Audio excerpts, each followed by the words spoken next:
Unacademy. Let's crack it. If I say that India is a undergoverned and overregulated country, what is your comment on that? Undergoverned, overregulated. Sir, I think the statement is true to certain extent, but not to the full extent. For example, that we were undergoverned when and overregulated when there were license permit Raj going on. But post the 1991 reforms, the regulations has come down and they're still coming down, and the governance has improved with the coming Regulations of have come down. I think you mean that regulations have been rationalized now. Yes, sir. Yes, sir. I'm sorry for my No, talk. no. Rectify. Okay. Thank you. Thank you, sir. Why was Agra chosen for establishing Institute of Mental Health? Have you ever visited this? No, sir. I've seen it from the outside. Outside. Sir, the area. What do you know about it? Sir, I don't know much about it. You stay in Agra? Yes, sir. I've been in Delhi for the past 8 years because I've completed my graduation in from Delhi as well. Right. Yes, sir. Something tells me that you're wearing the sari after ages. Yes, sir. Am I right? Yes, sir. I've worn this specially for mocks only. All right. You are a CSE student. Yes, sir. What would be the shape of TV in coming years? How will this whole business of TV, you'll still see it, but you won't see it the way you're seeing it today? Sir, so the television has grown flatter in the past years, and it has come to even circular and curvature TVs. So I think in the future we can imagine TVs to become just like a screen for presentation which we can pull out, which is absolutely flexible.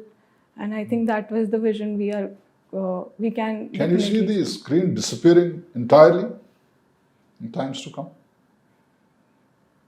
So with the technology processing, maybe even the screens may disappear, but as of now, I don't think certain tech that is making it possible.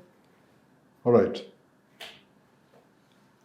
The Japanese Prime Minister is here in India. Yes, sir. Why is he here, and what do you expect to come out of this visit? So the Japanese Prime Minister is here to announce his new Indo-Pacific policy, which is based around free, open Indo-Pacific. The significance of his visit is that when he announces this policy from Indian soil, it brings India to the center and reinforces its centrality to the Indo-Pacific region. He is following the steps of the previous Prime Minister, Shinzo Abe, who announced the then Japanese policy and referred to the term Indo-Pacific for the very first time.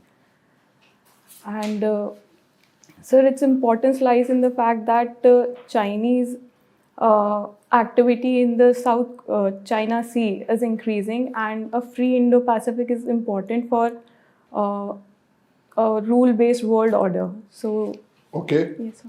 Now, how these developments in South China Sea have actually forced Japan to change its major policies since 1945? What is that change? Sir, Japan has doubled its defense expenditure because of the Chinese activities in South China Sea. So that is the most significant change. So, from kind of a pacifist philosophy, it has begun to rearm itself. That's a major change, is it? Sir, it's more of deterrence and having the capability to defend itself in case of crisis. And what are the islands which are contested by China as far as Japan is concerned? Sir, I don't Okay, recall. read about them. that. Senkaku Island, and there are others. Yes, sir. What habit you would like to change in yourself? Sir, if one thing I can change about myself is that I should be more confident about my values and ethics that I possess, especially with respect to my work. I seem a bit underconfident when it comes to taking myself and giving myself credit for anything. One habit you would want your father to change? So he can start engaging with his physical health a little more. So that will help him a lot. Have you advised him? Yes, sir, I do advise him, but old habits die Die hard. hard. Yes, sir. All right, thank you. Thank you, sir.